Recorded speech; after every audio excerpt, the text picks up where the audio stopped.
And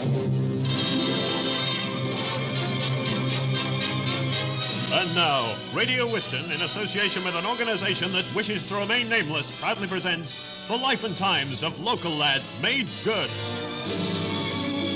Starring Boxcar Bandy as JR, Christine Spherical, and a cast of thousands drawn from the staff of Radio Whiston. Our story begins in a disused dugout on the outskirts of Rain Hill. JR's mum is busy preparing a pot of tea.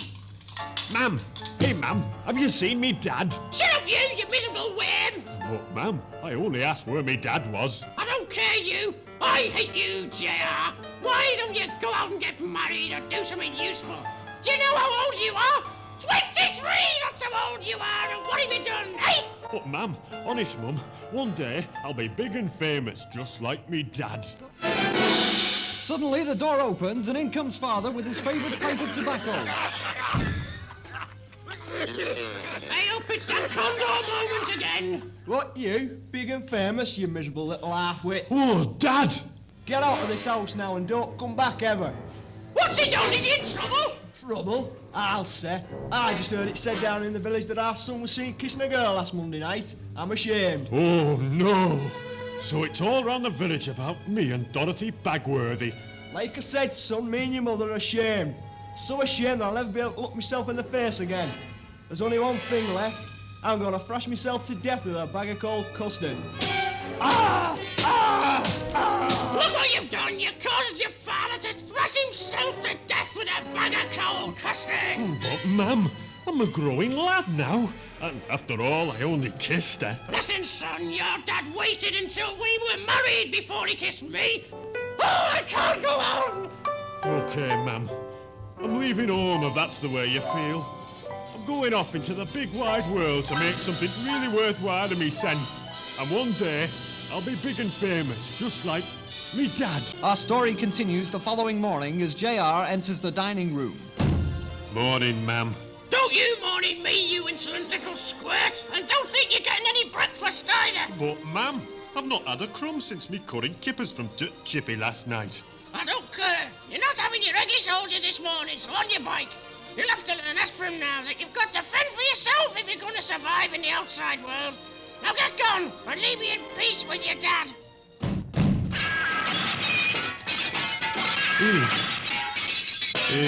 Oh dear, I've broke the glass in door. Never mind, the bloke next door's a glazier.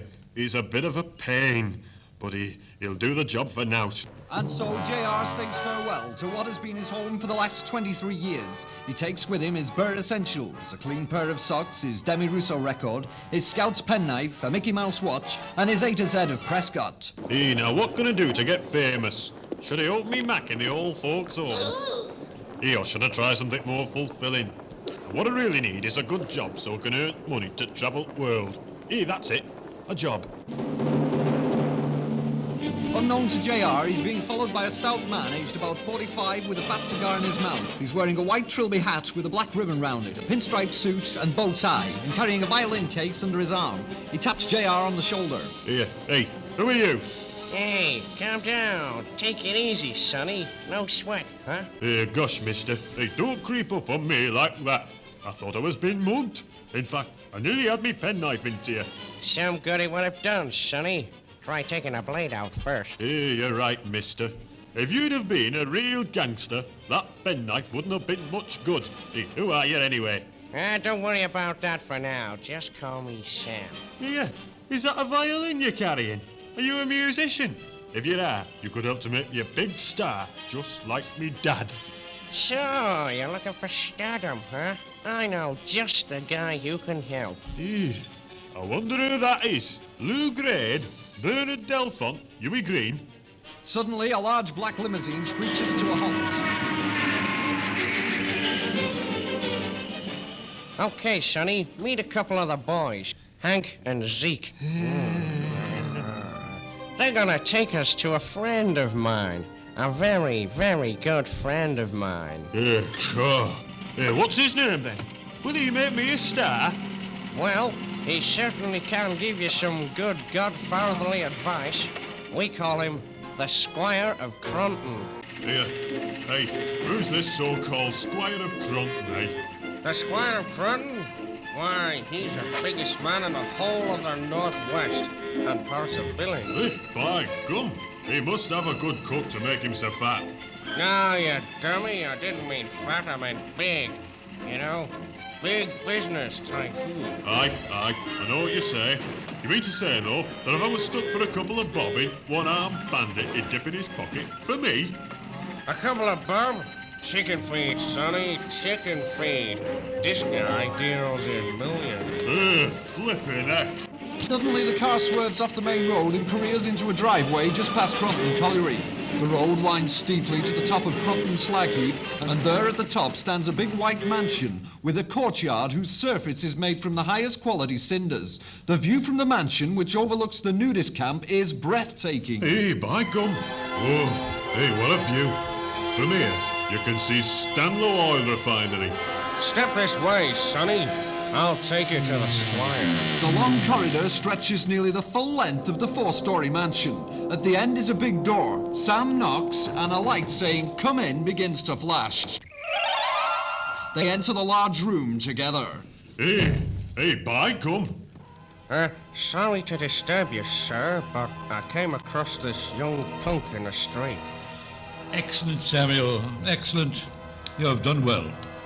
Now leave us together while we talk business. The Squire's appearance surprises J.R. He is tall, slim, wearing a glittering sequin smoking jacket and holding a long, slim cigarette holder. I want to be a big star, just like me dad. A star? We'll have to see what we can do. But first a drink. What will it be? Hey, I think I'll have a mug of dandelion and burdock. The Squire presses a button on the arm of his chair, and a sweet maid's voice replies, Yes, Mr. Squire? Ah, hello, my dear. Can you fix us up with a mug of dandelion and burdock for my honoured guest? And a special one for me. Coming, Mr. Squire? Hey, by gum. Hey, it's nice to see the modern comforts of home, eh? The door opens and in walks the maid with the drinks. She's a pretty little girl wearing a miniskirt, stockings with a garter, and a low-cut waistcoat. Well, I'll be flummoxed. Dorothy Bagworthy. My girl. Oh, heck. What am I to do? Dorothy leaves, having placed the drinks on the table. I say, Mr. Squire of Crunton. Hey, what's my girl doing waiting on you? Well, young man, it's like this. Today's girls want men of sophistication and grace. As you have neither, she has fallen for me. But you've got a face like a plate of beans. Not for long, I haven't. What's this? The Squire reaches for his drink, takes a couple of sips, and suddenly he doubles up groaning. Oh, by gum. Paul Newman. Hey, what happened to the Squire? I am the Squire. Impressive, eh? It has taken years to perfect this little drink using the natural waters of the swimming pool of the locust nudist camp. Having been spurned by his true love Dorothy Bagworthy, whose favours have been won by the dastardly Squire of Crunton, our hero decides to enrol in a course of deportment and etiquette in an attempt to emulate the ways of the gentry and win back Dot. The scene opens with our hero entering the enrolment office of the Sludge School of Etiquette, where he is greeted by the school's typist, Martha Grotty. Can I help you, sir? Hey, aye. I'd like to enrol in the course of table etiquette, if you don't mind. Certainly, sir. Go along to room 3 where our Mr. Granthorpe will give you the first lesson. Well, thank you very kindly, miss. Now, let me see. Room 1, elocution lessons. No. Hey, hang on. Room 2, yeti baiting. No chance. Room 3, table etiquette. Our hero gingerly enters the room and comes face to face with Ernest Grimethorpe, an ex-TV quizmaster, scrap metal dealer, who is well known to the police and a devout atheist. Now then, sir, a course in table etiquette is what you're after, is it? Hey, it is that. I want to learn how to eat proper. Well, sir, take a seat at this table and we shall begin. The first rule in table etiquette is never drink brown sauce straight from the bottle. You never know who's had it before you. Hey, I never thought of that before. I see. Now, how best to select from a menu? Always choose courses wisely. A fine balance in food is most important. Now, what would you start with? Well, let's see. I always fancied trying some of these horses doofers. Then perhaps spam on toast, spam sorbet, spam and cheese, and finished off with tripe and onions. I hardly call that balanced. I don't think tripe and onions would go well with spam sorbet. Now, sir, how about drinking? Rule number 2 in drinking our national beverage. Never slurp hot tea from a saucer. The correct procedure is to pour it gently into a saucer, fan gently with one's cloth cap, and sip slowly. Hey, you know, I never thought of that before. I think I'm getting the hang of it all now. Can't wait to take Dorothy to the Rainhill District Pigeon Fanciers Club on Saturday. I'll use my newfound knowledge in table etiquette, and I'll be the man of the hour. Dorothy will be proud of me. Well, thank you very much, Mr. Grimethorpe.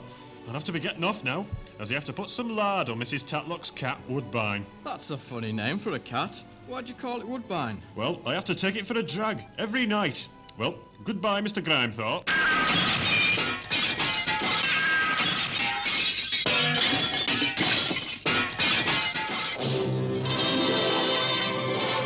Oh, I forgot. The third most important rule in table etiquette is not to tuck the tablecloth into one's trousers as a serviette. By gum. The scene opens in JR's bedsit, with our hero depressed as he learns from his landlady that she has given his one and only suit to the ragman by mistake. Oh, Mrs. Mumbly. How could you do such a thing? Me one and only suit.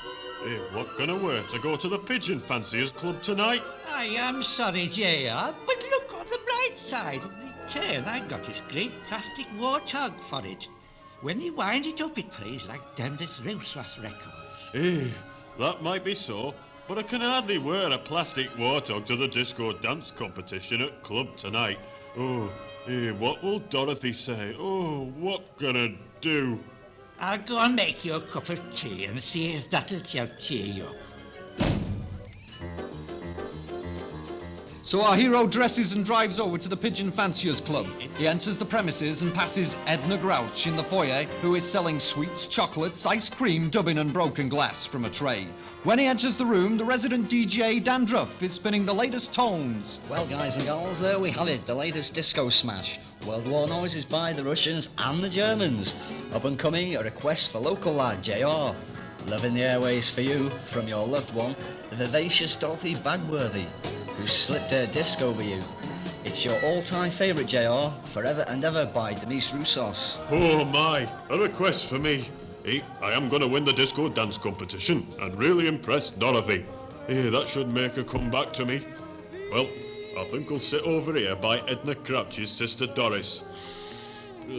She smells a bit, but she's got a heart of gold. Hello, JR. How are you feeling?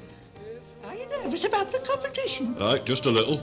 But I think I'll be able to win with a bit of luck. What you need is the help of my lucky clothes peg. Here, wear it. During the contest. And you're bound to win. Will Doris's clothes peg bring JR luck? Will JR win the competition? Will he win back his Dorothy? Will he make it home before the magic spell of his furry godfather wears off? The answers to these questions and the winner of the 1954 FA Cup will be divulged in the next episode of Local Lad Made Good.